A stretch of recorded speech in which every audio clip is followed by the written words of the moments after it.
So, with that being said, we are going to go to the next team. All right. This team went to the playoffs last year. They took their division, and it is Junior's favorite team. We are talking about the Tennessee Titans. All right. So, with that being said, they are the big hitter of the AFC South. Right? We got some additions here, some departures, but for the most part, some pretty good pickups, not gonna lie. All right. So let's talk about the big one, the big pickup.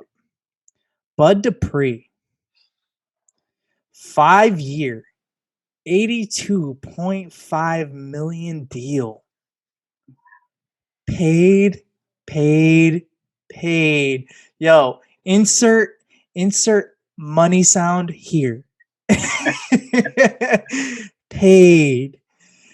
That's huge. First of all, you guys obviously don't have Jadeveon Clowney anymore.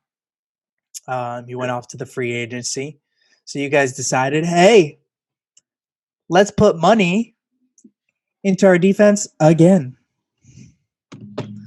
You guys signed Bud Dupree. Oh, buddy. Let's start off there because there's still some other ones here that I want to talk about. So, what did you think about this Bud Dupree deal? Do you think it was too much? Do you think that maybe he was offered too much? Maybe it was not enough? Do you think it was just the right price for him? Like he's a great linebacker.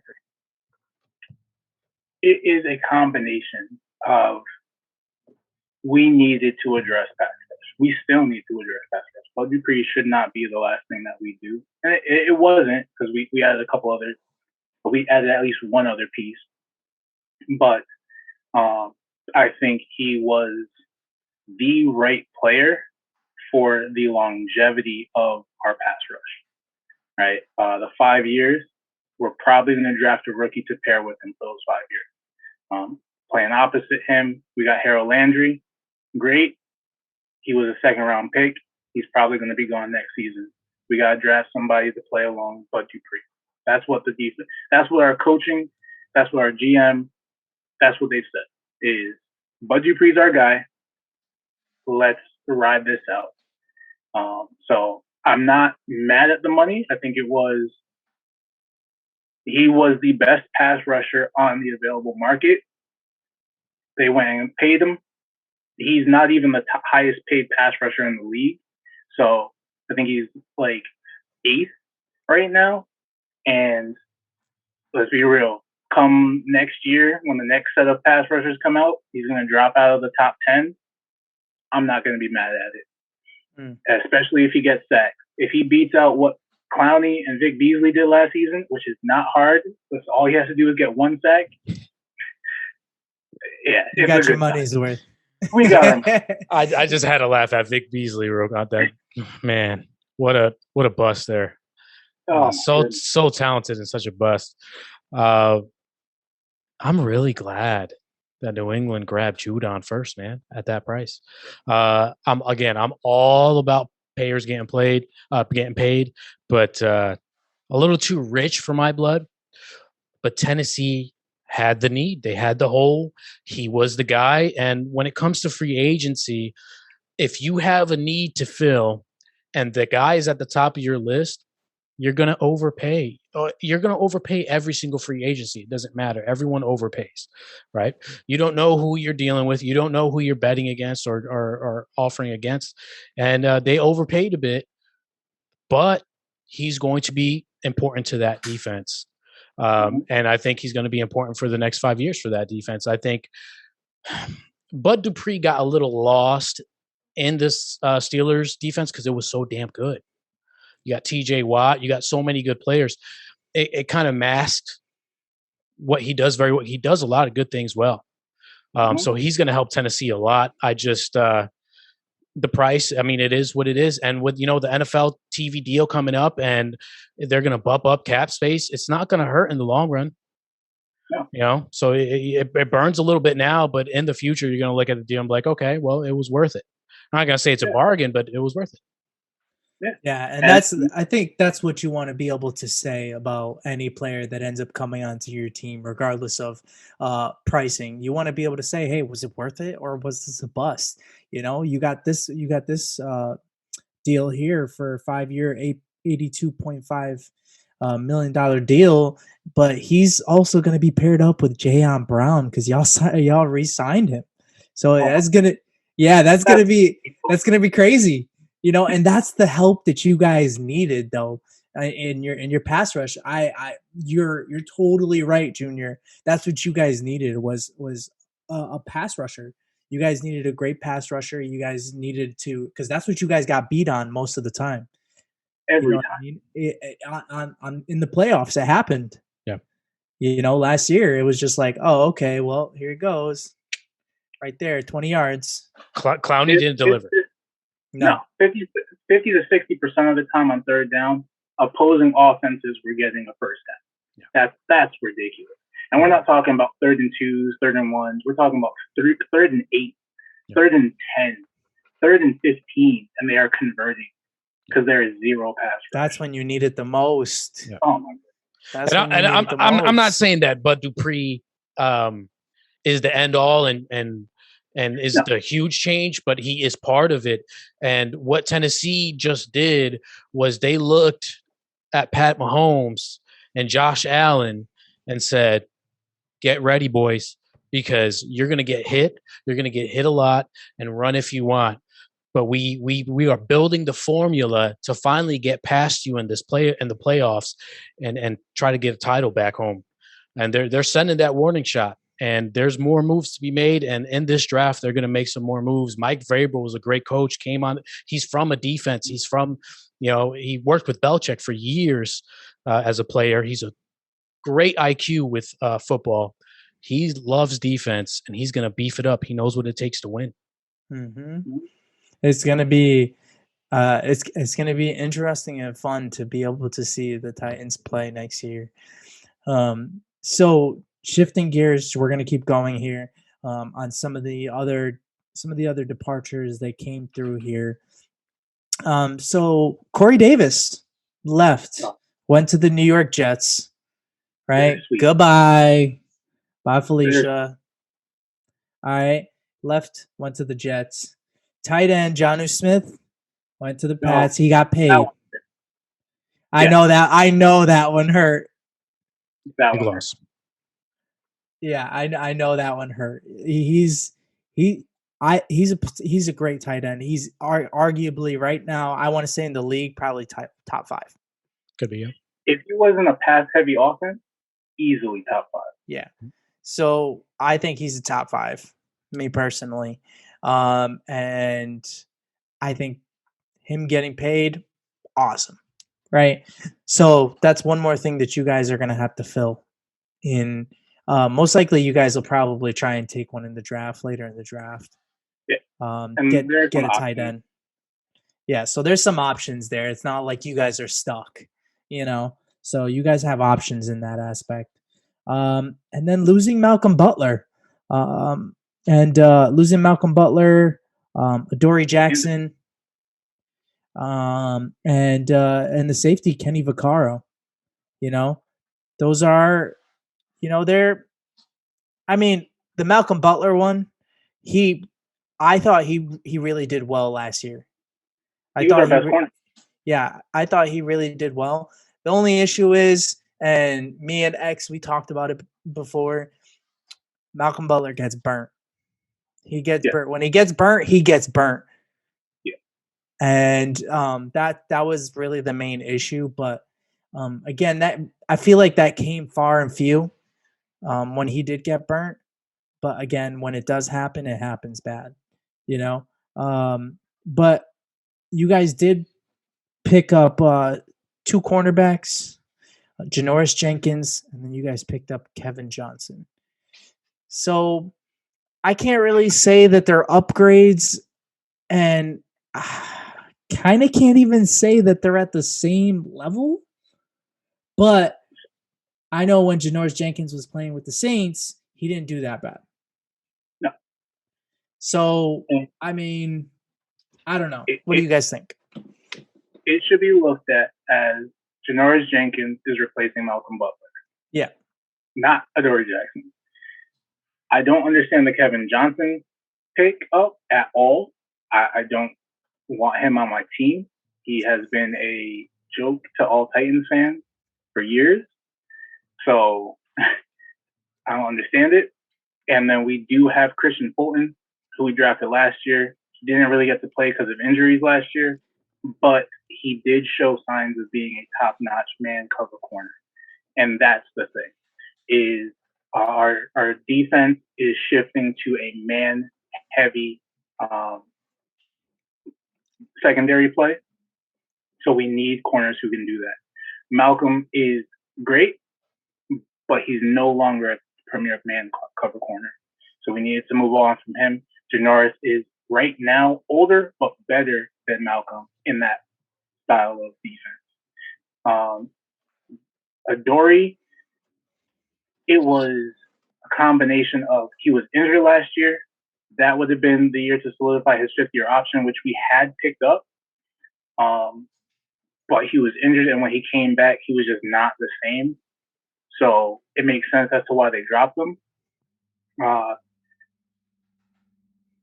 Vaccaro, he was old. He's aged out. That makes sense. And we had his replacement on the roster already in Amani Hooker. So we're good there. But we definitely have to address the secondary. And I would like us to just send a second-round pick to your New England Patriots and get me some J.C. Jackson. That's what I would like us to do. I would like that. I would like that second-round pick. Hey. We could use that on a receiver. This draft class is deep on receivers. So I like that. Listen, Corey Davis, being drafted as high as he was, AJ Brown's a dog, man. What?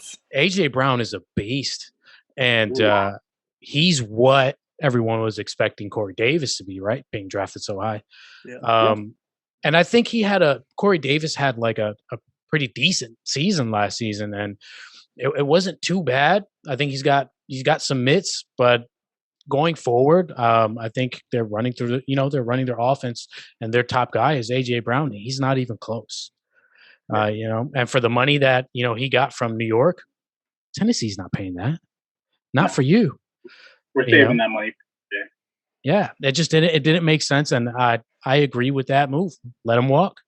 Losing Jonnu hurt, especially for the red zone. Man, he's a red zone threat, and his yak is just ridiculous. The guy's a beast. But again, in the draft, you got options at tight end. You can get younger at tight end, and you have options there. And even if you're shifting your game and you're not going to work it through, the seams, then you can always go and get another receiver in the draft that's healthy with receivers. There's a ton of options out there for you. Janoris Jenkins is a bridge. It's just a bridge cornerback until, they get their other guy. They got depth, like you said, Junior. They have depth in that secondary, and we're talking about Hook. You were talking about Hooker, absolutely. Vaccaro was for the run game, and it just he's old, lost a couple steps, and he's not the guy there for that spot anymore. You put Hooker in; he's young. You drafted him a couple years ago, and he's just a good player. J.C. Jackson on the Titans would be amazing. I think that would be a great signing. Give up the second round pick, pay him some money, let the ball hawk go back there and do some work for you. I think that's what they were expecting when they grabbed Malcolm Butler. And Malcolm Butler had some good seasons, and he's aggressive, and his aggressiveness hurt him sometimes because he would get burned. But J.C. Jackson is a ball hawk. He's going to be hip to hip. He's going to be trying to punch the ball out, or he's going to pick it, and he'll be great on that defense. And then you add a corner like J.C. Jackson with a pass rush that you're trying to create. It's going to be nice. You get a pass rush, you get a body on those two guys that been a thorn on your side, and Josh Allen or Patty Mahomes, and you force them to make some mistakes, and you got a corner back there like J.C. Jackson ready to pick off. I think it'll be awesome. I mean, look, I another AFC team. It kind of sucked to see, especially the Titans, just because of that Vrabel, being a former Patriot, and I don't have a problem with Tennessee, but it'll hurt a little bit. It stings just a little bit. Just a little bit. It's only fair. We took Jonnu, right? Yeah, it is. It is fair. A great player. Give us a player. See? That's usually how it works, You give, you take, you give, you take. Exactly. Right? Oh, they're gonna be so good though, man. Yeah, that's what I'm saying. Derrick Henry shows no sign of slowing down. It is wild. No. It's so wild how he just doesn't slow down. Like he is a phenomenal player. Yeah. Phenomenal. When he hits a hole, bro, he hits that hole and that whole line moves. Yeah. Like that's how crazy, that's how much power this man has. And the speed for that size. I mean, it's just unreal. I think this really goes to show too, for Ryan Tannehill, Miami did not know what the hell they were doing. Not at all. Not at all. Man, I mean, they kind of gave up, from his injuries, they gave up on him, but my camera went out. Oh no. Damn you, Tannehill. You do it to me again. Okay, pause, and then we'll reconvene in a second. No, continue, please do. No, because we need to get your picture there, so we're not just sitting here talking to a rainbow. Yeah. I'm recording. Your faces is still on here. Go ahead. Oh, okay, that's right. I forgot about that. All right, so going back to the Tannehill thing, you're right, completely. They did not know how to use Tannehill properly. They didn't surround him with the people that he needed, with the people that he needed. It was just all around just disappointing. And the thing is that X called it. X called it when he was with Miami. He said Tannehill got a cannon. Do not sleep on Tannehill. They're just not playing him the way that he need. They're just not. They're not putting the people around him. And then he goes to Tennessee, and all of a sudden it's like, yo, who is this new quarterback here? He got a better O-line too. Yeah. Just saying. Top tier O-line. It's getting older, but it's still a top tier O-line. I mean, they just blocked for a 2,000-yard rusher. Amazing. One of the best play action teams in the league. And it's not just that. Tannehill, Derrick Henry is the king. But Tannehill holds his own. He can throw the rock with the best of them, and I definitely think that this team is designed to build. We've got our core. It's Derrick Henry, Tannehill, and AJ Brown. We lost Corey Davis, but I'll say this: even in his best season, Corey Davis couldn't break 1,000 yards. Right. So I understand not re-signing him. The one that really hurts on offense is Jonnu Smith leaving because he was doing so much. He is Delaney Walker with speed. Mm-hmm. That was his comp coming out of college. That's who he sat behind on our roster, and that's who he developed into over the season. And then, unfortunately, the money that he got paid, $12,500, something like $1 million, that's running back money that we gave our king, right? So we're not going to be paying him that much. So we have to find a wide receiver in the deep class. I think that there is a late round tight end out of, is it Bowling Green? Bowling Green. That is a very comparable player to Jonnu Smith, who I would like us to draft. So I think we can do that. And we re-signed our key third down tight end in Anthony Ferguson. So I think we should still be able to maintain our offense, especially with the Josh Reynolds signing from the Rams. So that'll help ease in whatever rookie we take, and just focusing in on that defense. Yep. Yeah, the Titans have the scariest play action in the league.